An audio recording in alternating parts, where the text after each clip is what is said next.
En el pintoresco y solitario pueblo de Morropsen, se alzaba una antigua mansión victoriana conocida como la Casa de los Ecos. La casa había estado vacía durante años, y la leyenda local decía que estaba embrujada por las almas de aquellos que habían perecido en ella en circunstancias misteriosas. Decían que las voces de los fallecidos resonaban en sus habitaciones, atormentando a cualquiera que se atreviera a vivir allí.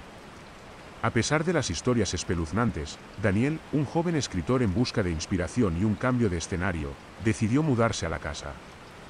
El alquiler era sospechosamente bajo, y el propietario, un anciano de rostro sombrío y ojos cansados, no puso ninguna objeción a que Daniel se instalara. En su lugar, hizo un gesto enérgico hacia la casa, advirtiéndole sobre la maldición que albergaba. La primera noche en la casa fue tranquila. El único sonido era el suave susurro del viento arrastrando hojas secas fuera de la ventana. Daniel se rió de sí mismo por haber sido tan nervioso y se fue a dormir sin mayores preocupaciones. Sin embargo, al segundo día, comenzaron los ecos. Inicialmente, eran susurros indistintos, como si alguien hablara en voz baja en una habitación cercana. Daniel pensó que era el ruido de la casa asentándose o, tal vez, su propia imaginación.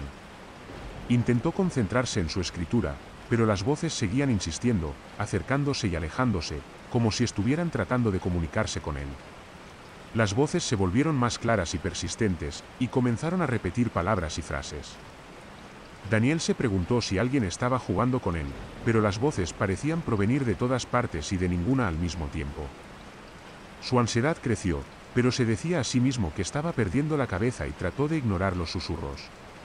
Una noche, mientras intentaba dormir, la voz que más lo inquietaba le habló con claridad: «No estás solo aquí». Daniel se levantó temblando y comenzó a explorar la casa con una linterna. Las voces se intensificaban a medida que se acercaba a una habitación que había evitado hasta ese momento, una que parecía tener un aire de abandono aún más marcado que el resto de la casa. Cuando abrió la puerta de la habitación, encontró una estancia vacía, con el suelo de madera crujiente y las paredes desgastadas. En una esquina, bajo una capa de polvo, había una antigua caja de madera. La curiosidad y el temor se entrelazaron en su mente mientras Daniel se acercaba y abría la caja. Dentro de la caja había una serie de cartas envejecidas y un pequeño diario. Las cartas estaban dirigidas a alguien llamado Eleanor y relataban una historia de amor prohibido y traición.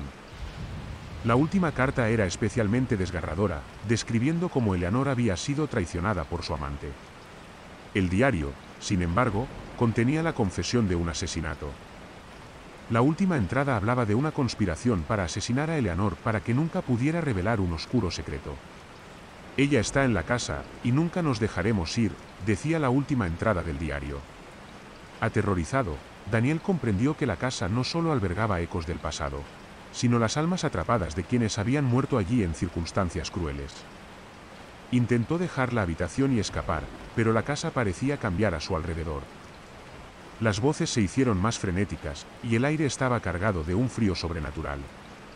De repente, despertó en medio de la noche, el eco de una risa macabra llenando el aire. Un mensaje escrito en el polvo de la mesa le decía: «Lo encontraste».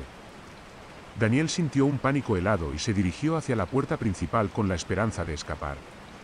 Pero al abrir la puerta, se encontró en una sala desconocida, una que no había visto antes.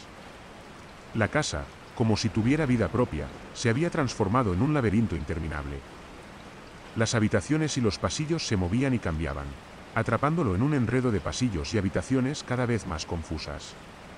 En su desesperación, Daniel encontró al anciano propietario de la casa en uno de los corredores, pálido y con una expresión de desesperación en su rostro.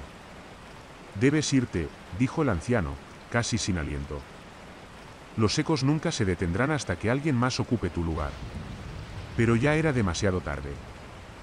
Daniel se dio cuenta de que la casa había jugado con él desde el principio, manipulando sus miedos y esperanzas para convertirlo en una parte permanente de su pesadilla interminable. El ciclo de horror se había cerrado, y Daniel se convirtió en uno de los ecos, atrapado para siempre en la casa de los ecos.